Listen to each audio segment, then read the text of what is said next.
Family, something big happened in Burkina Faso. Something amazing happened in Burkina Faso. Where is France 24? Where is BBC? Where is CNN? Where is the Monde Afrique? Where are they? They are not reporting this with confidence. As I'm talking to you right now, 8 solid ambassadors are ready to start work in Burkina Faso. This is a country where the Western media, together with France and Co., they said this is not a country people to even visit, people to even do business in, people should even go in the first place. Mr. Gomat in the EU Parliament said Burkina Faso has been isolated by the international community. A country isolated by the international community. Somehow, anyhow, miraculously, whichever way we can tell, a country unsafe, somehow, for whatsoever reason, 8 solid ambassadors accredited by the individual countries to Burkina Faso are present there, and they have submitted their integrative copies of their letters of credibility to the Burkinabe Authority, including Israel. I'm going to play a particular video. Then you see what is after this. You are going to watch the news briefly. Then I'll play up another video. Then you see what the French sat down and then they are planning about the Sahel. How they want to engage the Sahel. Strategy they want to use now. Full plan laid out. Family, watch this before we move forward. Now back to this important news of the day. 8 new ambassadors accredited. Please note this. This was in French. I just translated it, right? The translation is accurate. Let's go. Now back to this important news of the day. 8 new ambassadors accredited to Burkina Faso present their credentials to the President of Faso, Captain Ibrahim Traoré. A presentation made during a solemn ceremony this morning at the Presidency of Faso. These are the ambassadors of the Kingdom of Saudi Arabia, the Sovereign Military Hospitaller Order of St. John of Jerusalem, of Rhodes and of Malta, the Republic of Angola, the Federal Republic of Somalia, the Republic of Indonesia, the United Republic of Tanzania, the People's Republic of Bangladesh, and the State of Israel. A solemn ceremony for the presentation of letters of credence, which once again demonstrates that Burkina Faso is indeed a place to be. Burkina Faso is indeed a place to be. That statement by the commentator is very vital. Even Israel is there. So if you are telling people that the place is not safe, it's not a place to be. This is a place where the activities is rampant and then people cannot live there. They are making it look like people there are running every day with their bag on their back.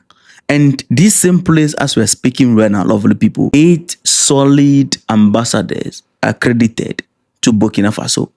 And they are ready. Look at the ceremony. They are welcome. That look, this is a place to be. They have red carpet layout and then they are working on it. And look at how Traoré is seated there and they are coming one after the other, steady, presenting their credential to the government.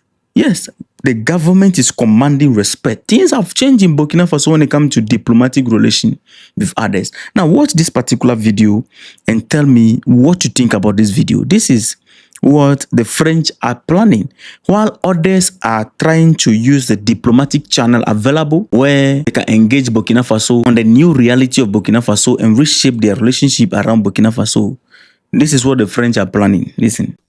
I put on my operations deputy chief uniform from the Army General Staff.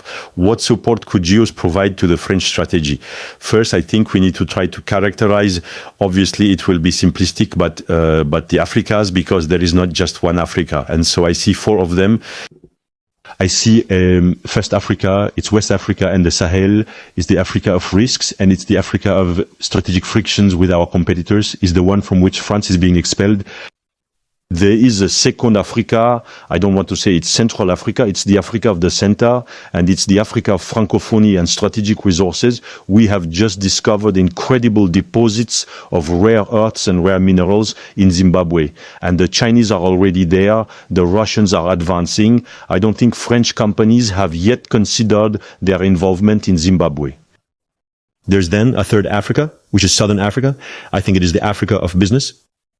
And among the largest economies, there is obviously South Africa. So it's rather this area that should be prioritized. And then finally, there is East Africa. And for me, East Africa is the Africa of trade flows between the Mozambique Channel, the Red Sea, between these lines. And that's what the priorities are on West Africa. And I will focus on that since I don't have much legitimacy for the other Africas. For West Africa, I think that from a macro perspective, the issue is very different from one that would be simply security related or economic. What is happening in West Africa is an entire region of Africa that is shifting and could become a lever for our competitors, particularly Russia, to impose a model of society that is not ours. That's what's happening. It's not just about security. So they want to impose a model of society that is theirs on us. But to them, it's about competition. Let's move forward. And we see this kind of powder trail. We now see the Russians who have arrived in Chad, who are in Burkina, who are in Niger, who may soon be in Senegal. We know they had expressed their intention to extend towards Côte d'Ivoire. That's somewhat the issue for me. So if our country intends to continue to have weight or maintain some form of influence in that area, it is clear that it will not appear in physical fields. I think the military option or military presence or military visibility will no longer be a criterion for developing this influence. I think it will rely on intangible fields.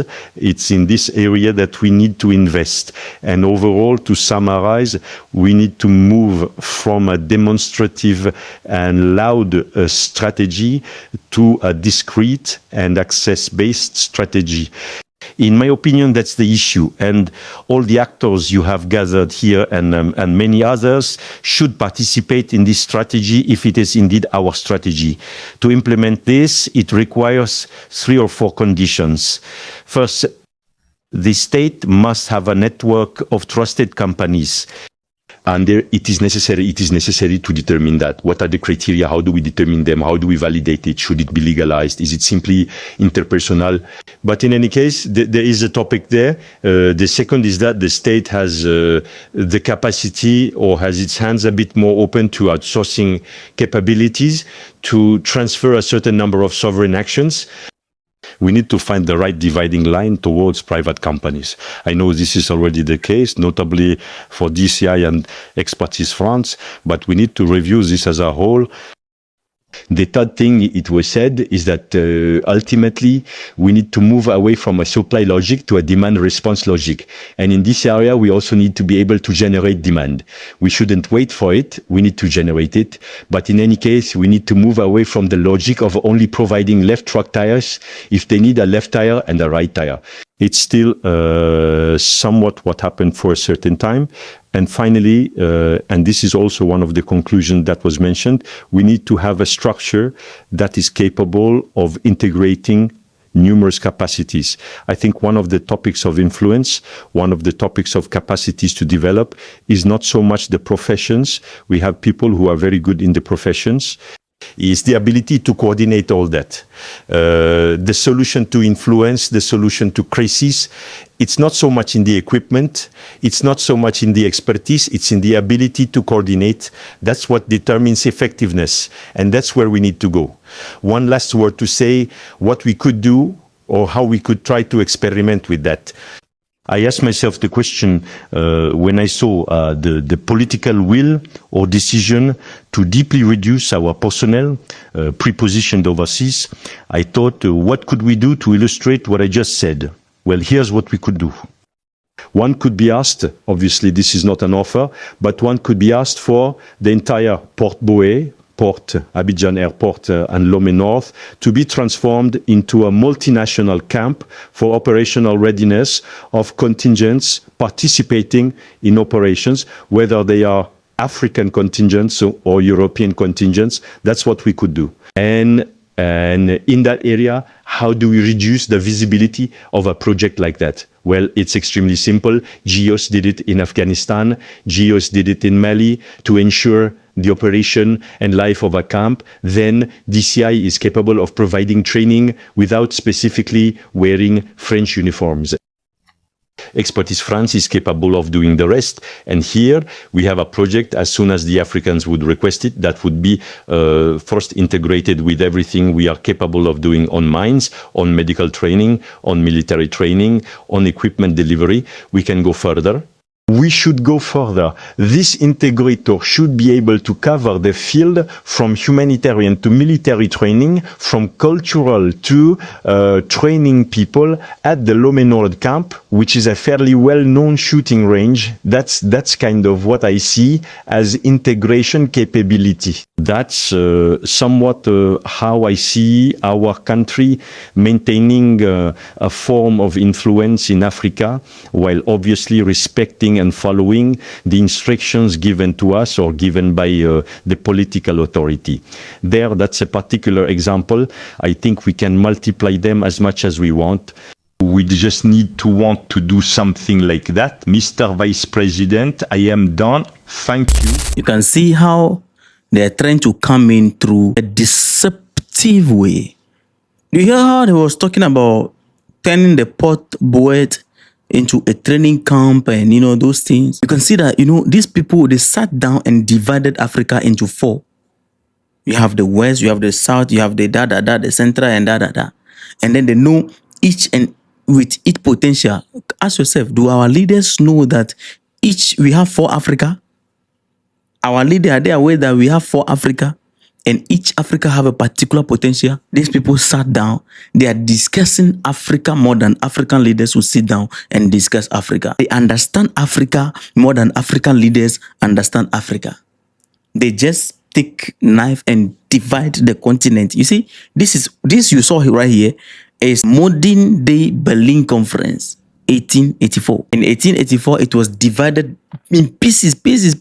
We have about 50 something now. Now they divided it into 4. One here, one here, one here, one here. How can we capture? That is what you are seeing here. Somehow, anyhow, there's a bit of a debate between them. This is what this man is saying. After you watch that video, somebody is saying different thing. According to this man whose video I play right now, he said the military option to influence, to maintain influence in the region is no longer a criteria. So it is no longer an option. So they want to devise a different way, similar, all right, in a way that some of their agents can be undercover, as trainers right there without wearing the uniform. You heard that. Now listen to what this man is saying. For us Europeans, it is the Mediterranean. This was in French, so I just translated it. Listen, I played it in my previous video, but those of you who have not watched it, listen. For us Europeans, it is the Mediterranean and Africa where our destiny is at stake. And so we have constantly tried, we French, to lead the Europeans in this awareness of the need to act collectively in Africa and the Mediterranean. And I am absolutely sorry to see the failure of our commitments in the Sahel. And I think that in any case, we will have to ask ourselves the question again. It is simply unconscious. And so I think that this common interest should one day lead Europe to decide to act as a political entity and to defend its own interests, including through the engagement of its armies. What is the army going to do? We are seeing Libya right here. Oh no, it's not a big deal. We are seeing Libya right here.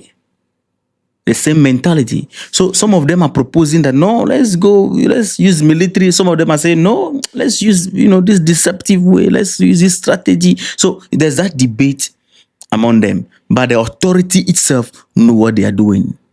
Family, let me know your thoughts in the comment section. See you in the next episode. Respect.